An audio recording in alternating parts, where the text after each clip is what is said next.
Hello friends, I am Abinash and welcome once again to my channel. Let me remind you that my objective is to help and assist as many freshers and working professionals as possible by sharing my experiences with all of you. Today, let me start with a brief synopsis about myself. I'm a full-time MBA HR from ICFI Kolkata and possess close to 20 years of experience in almost all facets of human resource. Currently, I'm working as HR head with a prominent MNC based out of Kolkata. Please don't forget to like my videos and subscribe to my channel. Fine, so let's get started. Today I'll walk you through effective strategies for answering tough interview questions. Tough interview questions test your thinking, confidence, and ability to handle pressure. Here's how to tackle them effectively. Number 1. Be honest but tactful. It is completely normal to encounter a question in an interview that you don't immediately know the answer to. The key is to remain composed and respond professionally. What to avoid saying? I have no idea. I don't know. These responses may make you seem unprepared or unwilling to think critically. Better ways to respond would be, that's a great question. I need a moment to think about it. This buys you time to gather your thoughts. 2. I haven't encountered this before, but I would rather approach it by. This shows your problem solving ability. Number 3. I am not entirely sure, but I'd be happy to learn more about it. This demonstrates your willingness to learn. And number 4.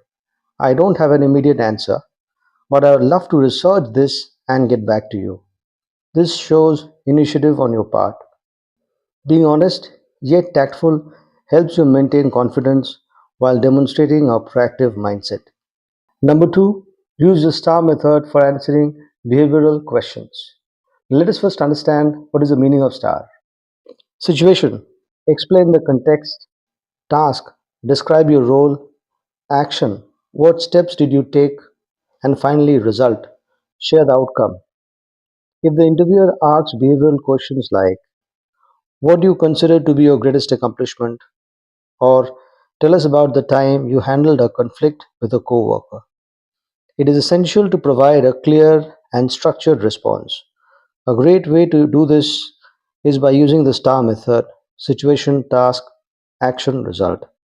Below, I'll demonstrate how to use the STAR method to effectively answer the question, what do you consider to be your greatest accomplishment? Situation. When I joined my last company, I observed that my department lacked structure, employees were not adhering to discipline, processes, or systems, and as a result, targets were consistently being missed. Task. I recognize the need to establish clear processes and systems to improve productivity and ensure targets were met. I engaged with my team to emphasize the importance of structured workflows. Action. I took the initiative to develop standardized processes and systems for the department. After securing management approval, I conducted team discussions and training sessions to ensure smooth implementation and alignment with organizational goals. Result. With structured systems in place, the team regained focus and motivation. As a result, we started meeting our departmental targets within 3 months of implementation. Additionally, I identified and recommended a high performing team member for the Star Performer of the Year award, which was later approved by management. This structured response demonstrates leadership, problem solving, and initiative while emphasizing tangible results and team impact. Number 3 is handle salary discussions smartly, because salary discussions can be tricky, and handling them with confidence and strategy is key to ensuring a fair and competitive offer. Here's how you can approach salary related questions in an interview. Number 1. Don't bring up salary too early. Let the employer initiate the discussion. If asked early in the process, you can politely say, I'm more focused on understanding the role and expectations at this stage. I'd be happy to discuss salary once we establish mutual fit. Number 2. Research before the interview. Know the market rate for the role based on industry standards. location, and your experience. Websites like Glassdoor, Payscale, and LinkedIn Salary can provide insights. 3. Defer the question if you are unsure. If asked about salary expectations before you are ready to answer, you can respond with, I'm open to discussing a competitive salary based on industry standards and the responsibilities of the role. Could you share the budgeted range for this position? Number 4. Provide a range instead of a fixed number. If pressed to give a number, offer a realistic range based on your research. You can say, based on my experience and market research, I would expect something in the range of rupees X lakhs per annum to rupees Y lakhs per annum. But I'm open to discussing a package that includes other benefits and growth opportunities. Number 5, don't undersell yourself. Avoid stating a number too low out of fear of rejection.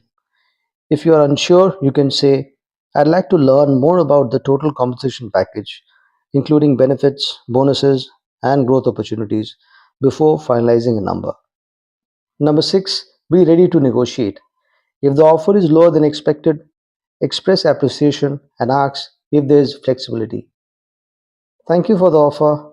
I appreciate the opportunity. Based on my skills and experience, is there room for adjustment?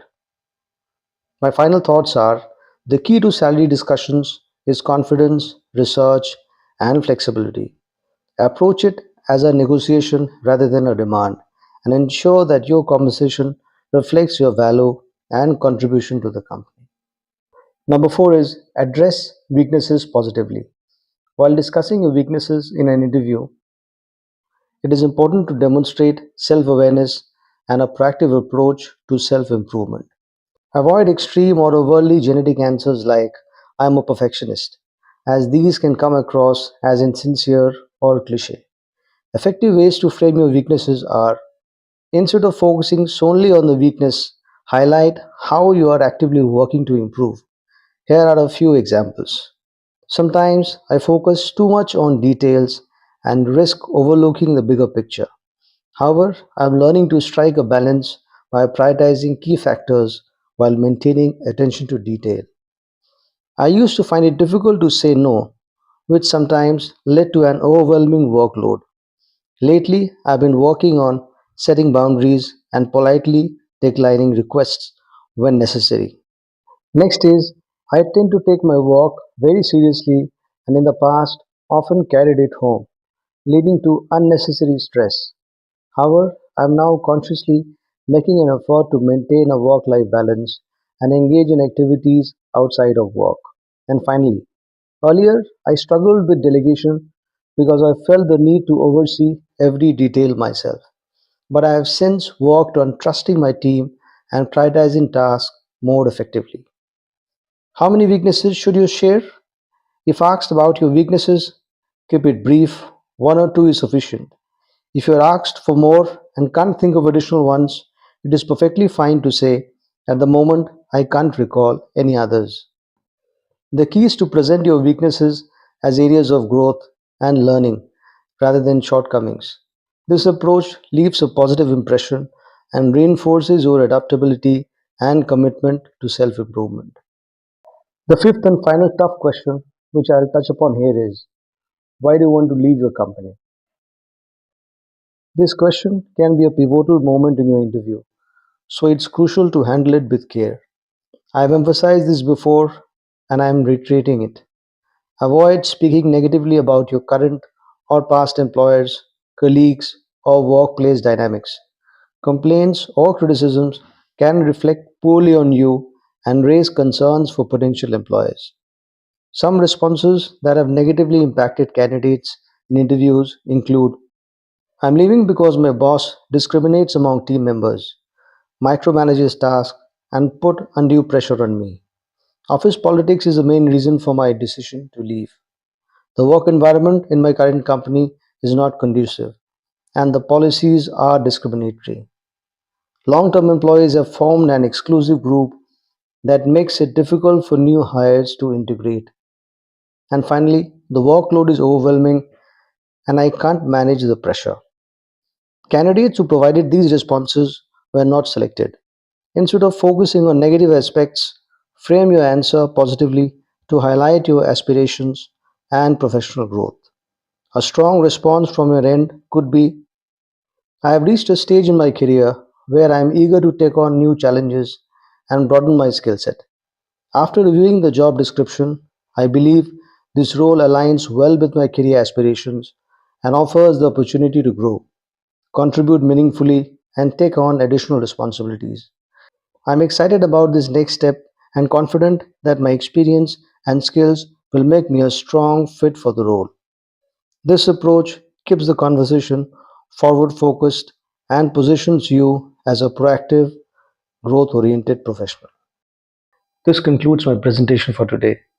I'll look forward to comments and happily answer the questions which you may have. You can also email your questions on my email ID or contact me on my number. I'll be more than happy to help you. Also, do not forget to like my videos after watching them. So, until we meet again, thanks. Have a nice day. Bye. Take care.